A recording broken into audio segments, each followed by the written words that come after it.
All right, my name is Vicente Mauri. I'm with the International Academy of Orthopedic Medicine, and today I'm going to cover one little modification to a classic gluteus medius activation exercise, which is the pelvic drop.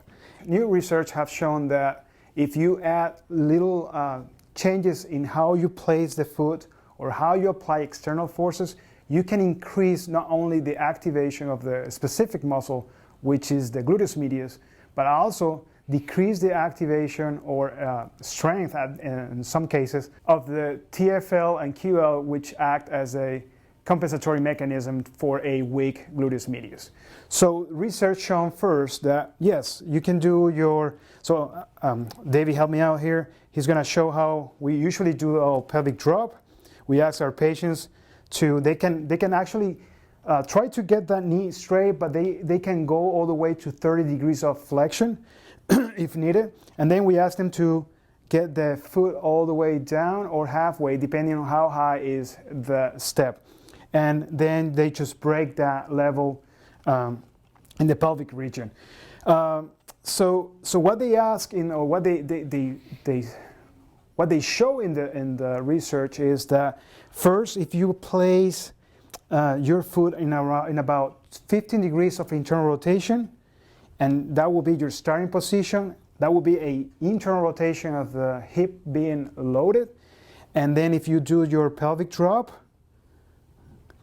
there is a higher activation of the gluteus medius, especially in those patients with a knee valgus defect or deficit. Now the thing is, and what they said, this is not a functional movement, so they recommend not to do it in internal rotation. Then what they did was they tested in external rotation and they tested in neutral. So right now he's showing how would be in about 20 degrees of external rotation doing his pelvic drop, all right? And then in neutral, like he started doing it, and both hip rotations, external rotation and neutral, will actually be beneficial for increasing the gluteus medius activation in this population. When they tested in healthy population, there were not changes, there were not big differences compared with the differences in how they located the foot of the loaded extremity.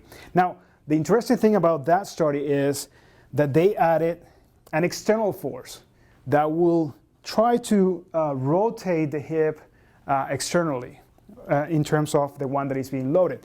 And what they did in the research lab was to just make use some kind of mechanism to external rotate it.